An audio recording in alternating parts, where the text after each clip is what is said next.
The Columbian Exchange, also called the Grand Exchange, was named by Alfred W. Crosby in 1972.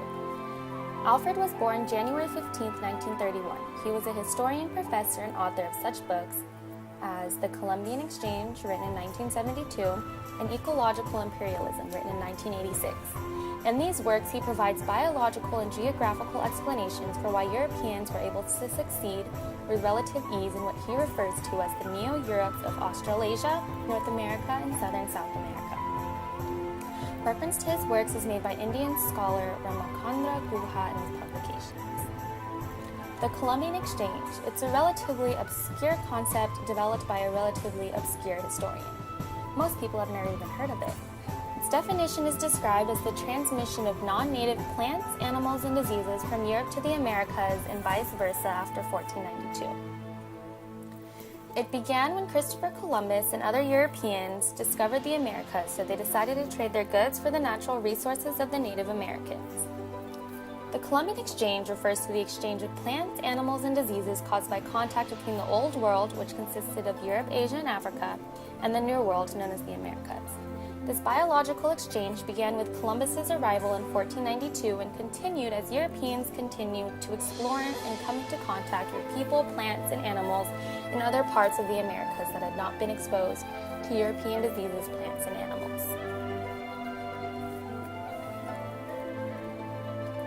The Columbian Exchange was a sea trade connecting the Old World and the New World. This new trade system, beginning in the 1500s and progressing from then on, was a consequence of discovering the New World.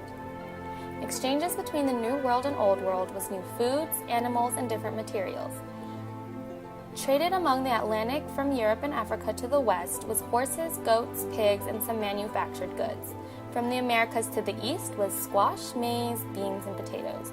But not only was food and animals traded across the Atlantic, people, diseases, weapons were also exchanged.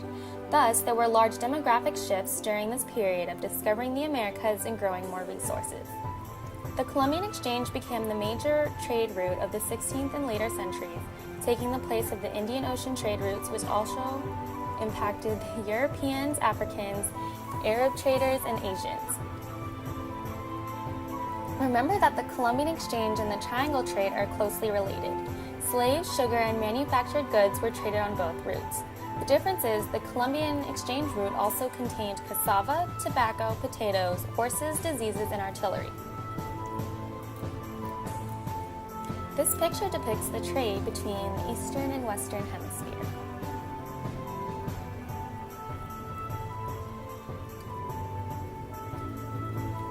The effects of the Columbian Exchange dramatically altered the world balance as new ideas, diseases, livestock, and crops were being exchanged around the world. The arrival of Europeans led to a major demographic disruption in America, as the spread of smallpox and other diseases caused the many deaths to Native Americans, as they have never been exposed to vicious Old World pathogens, thus lacking any immunities. Many historians believe that new diseases introduced after Columbus's arrival killed off as much as 90% or more of the indigenous population in the Americas. The Columbian Exchange became even more imbalanced with Europe's successful appropriation of New World staple crops originally developed by Indians. The adoption of efficient, carbohydrate-rich American crops such as corn, potatoes, and cassava allowed Europeans and Africans to overcome chronic food shortages.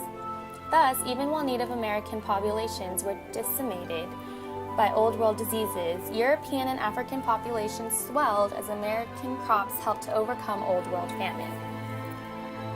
By the 1800s, after 3 centuries of the Columbian Exchange, Europe's population had surged to 150 million, while that of the Americas fell to 25 million, of which the vast majority were descendants of European colonists or African slaves, not American Indians. Cassava, a tropical root plant, thrived in the impoverished soils of equatorial Africa, helping to support a population boom in the Congo. Much of that new population would end up transplanted involuntarily to the New World through the Atlantic slave trade. The slave trade caused the decline of many African states, which resulted in the loss of countless African states. The Columbian Exchange created many new jobs in Europe, such as sailors, merchants, and manufacturing and exporting raw materials. With this increase in jobs and exporting and importing goods led to an economy boom that led Europe to invest into cities, arts, and the Industrial Revolution, changing Europe into an industrial region, which then became the richest area in the world, gaining the colonies and owning slaves. America was importing slaves that Europeans were supplying, while selling slave-made goods to Europe. Since America had free a workforce which was slaves, producing goods with 100% profit to America and exporting them and gaining enough money to buy more slaves or invest in various other things. This kick-started their economy through agriculture. They then had the wealth to invest into the Industrial Revolution and prevail.